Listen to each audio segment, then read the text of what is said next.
reviewing, because this is review to add and subtract fractions, but we're just putting the negatives in with it. So your negative rules are now with our fractions. So we are going to review how to add and subtract fractions as well. Okay. So if you look at number 1, the main rule with adding and subtracting fractions is that you have to have the same denominator. Is the denominator the top number or the bottom number? The bottom number. So like on number 1, it's 5/4 minus 3/4. As long as you have the same denominator, then you can add and subtract the numerator. Okay? So I have the same denominator. The denominator does not change. Okay? And then you can do 5 minus 3, which is what? Oh, wait. This seems easier than I thought it was. Okay. 5 minus 3 is? 2. So that's 2/4. Can you simplify 2/4? Yes. By what? By 2. How do you know that? Because they're both even. Very good. They're both even. So 2 divided by 2 is 1. 4 divided by 2 is 2. So number 1 is 1/2. Okay? What about number 2? Do we have the same denominator? You'll probably be able to do the rest until about number 8. So that's a 2 as a denominator. 3 minus 1 is 2. Can I simplify that? Yes. 2 divided by 2 is 1. That's 1 whole. That equals a whole. Yes. So I'll let you do from 3 to 8. Go ahead and do those by yourself. Okay? Okay, so on number 3, they both had a 5 as a denominator. So all you had to do was do 2 plus 4, which is what? 6. Okay? So 6/5. On number 4, 1/3 minus 1/3. What's 1 minus 1? 0. So 0/3 is just 0. Okay, if you have a 0 on a numerator, the answer is 0. We'll come back and visit number 5. 6 was also what? 0. Yeah, it was 0/2, which is just 0. 7, you keep the denominator. You will never add denominators. The reason you can add the numerators is because the 5s are the same. So that's 2/5. And then this is 7/6 minus 5/6, which is 2/6, and can be simplified by what? By 2 on the top and bottom, and you get 1/3. Okay, now let's go back to number 5, and this is where we're going to review. We're going to start reviewing how to actually add and subtract these without the same denominator. So if you look, a whole number always goes over what? To make a fraction. How do you make a whole number a fraction? Somebody said it earlier. You put it over what? Over 1. Right, you put it over 1. Okay? So, you have to find a common denominator between 1 and 6. Okay? What I do is I do what I call Foursquare. Do you ever do this with adding and subtracting fractions? Okay. So, 1 and 6.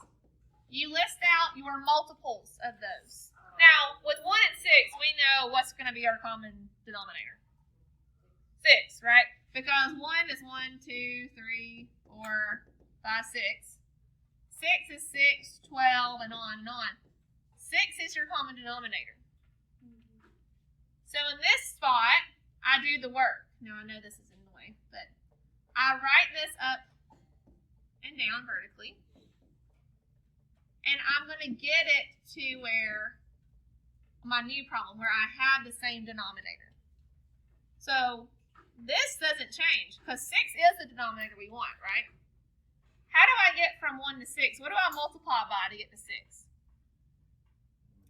1 times 6, right? If you multiply by 6 on the bottom, you have to multiply by 6 on the top. Here's the part that's, like, remember this?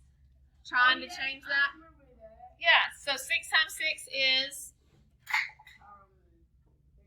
36. Now, we subtract. We now have the same denominator. So we have the same denominator, so now we can actually subtract our numerators. So what is 36 minus 1? 35 over your denominator of 6. And that's your answer. Okay? You just took 1/6 away from that. You can. We can make this into a mixed number, but the more you go into math, the more you will keep them in proper fractions. If we can't simplify that, we're just going to leave it for right now. Okay? All right. Now, let's look at number 9 together. Here's where we start getting some negatives and some different signs. All the fun stuff. All right, so I want you to just go ahead and make your little 4 square thing. If you need to do this on another piece of paper, if you don't have enough room, if you write too big, that's fine too. But I think you have. I printed this on a big piece of paper so you would have some room. So we're trying to find 5 and 8 are not the same number. Agreed? 5 and 8, not the same number. So 5 and 8. I'm going to list your multiples, unless you already know what a common denominator would be between 5 and 8. It's probably going to be 40. Is that okay? So you don't have to list your multiples out if you already know what something they have in common. Okay? So like, I know that 5 and 8 are going to give me 40. So that's what I'm going to go for right here in the work section. I'm going to go for 40 as my denominator. I'm going to write the problem vertically. That's -4/5 minus -7/8. All I did was rewrite that. That double negative does what, though? That double negative? Wait, is that a double negative? No, that's not a double negative. That's why y'all are looking at me weird. It's just minus. They're the same signs. So, what do I do to 5 to get to 40? What times 5 gives me 40? 8. You multiply by 8 on the bottom. You got to multiply by 8 on the top. What's 8 times 4? 32. This is where using that multiplication chart comes in handy if you don't know these by heart. Knowing these by heart makes this go so much faster. What times 8 gives you 40? 5. If I multiply by 5 on the bottom, you got to multiply by 5 on the top. What's 7 times 5? 35. Okay, Miss Sosby. This is a negative and this is a negative. Same signs. We're going to add them. We're going to keep the sign. It's going to be negative. And we're going to add 32 and 35 and have a denominator of 40. What's 32 plus 35? 67. So -67 over 40 is your answer. We're not going to make mixed numbers just right now. We're going to focus on just getting to our improper fraction. Now, nothing can go into 67 and 40 to simplify it. Okay, but it is an improper fraction. It can make a mixed number. Is this 67 a prime number? Yes. That's why we can't do it. No, because 40 isn't a multiple of 67 either. So, yeah. But here's the breakdown. Problem goes in one square. Figuring out what your denominator is goes in the second square. The work to get to the new denominator and then the answer. If you separate it out like that, you're going to get in the habit of doing it over and over and over again. And adding and subtracting fractions is not going to be as big of a scary bear as we treat it sometimes. Okay? Do you want to do one more together? Or you can do number 10 by yourself. Try that one. It has the same denominator, so you don't have to change anything. But it is minus negative. Wait, oh, that's a... It's a double negative. So, well, first of all, that double negative makes that big plus sign, right?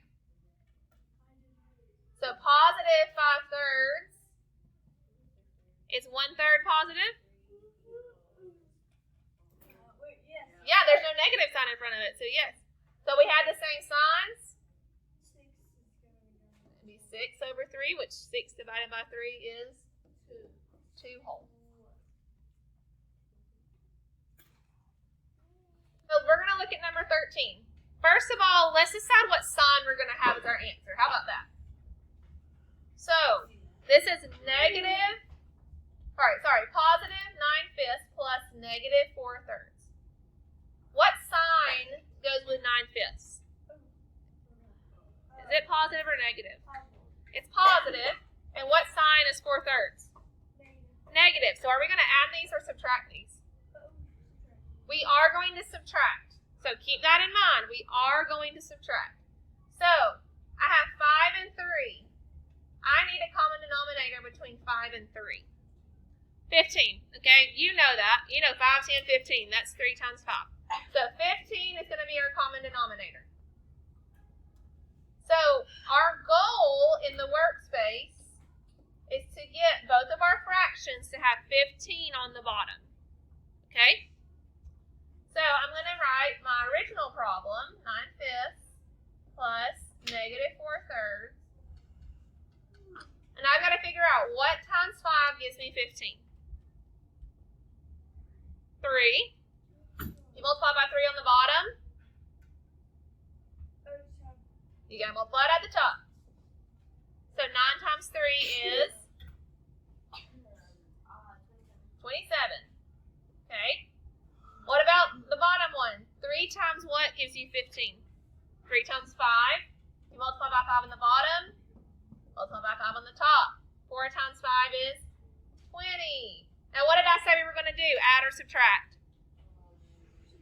We're going to subtract, right? Because this is a positive, this one is a negative. Are you with me? Are y'all with me? Okay. It's going to be 7/15. Is it going to be positive or negative? Positive, because look, it's harder to tell up here which one's bigger, but when you get to this part, they have the same denominator. You can tell which one's bigger because they already have the same denominator. Right. And so on this one, the positive is bigger, so therefore it's 7/15 positive. Okay? And then we'll move to decimals after this. Okay? So 24 is going to be your common denominator. You can list out your multiples of 3, list out your multiples of 8. 24 is your common denominator. Okay? You can look at the multiplication chart. Okay? So I want to write this up and down. So 24 is going to be our new denominator. What times 3 gives you 24? 8. If you multiply by 8 on the bottom, you have to do it on the top, which is 8. Now remember, this fraction was negative, so just keep that with it so you don't forget. Okay? What times 8 gives you 24? 3. Multiply by 3 on the bottom, multiply by 3 on the top. 3 times 3 is 9. Okay, I have a negative 8 and a positive 9. Are they the same signs or are they different? Different and different signs. Subtract. What's 9 minus 8? 1. 24th. It's positive because 9 was bigger and it was the positive one. 9 was the bigger number and it was the positive one. That's why we kept. No.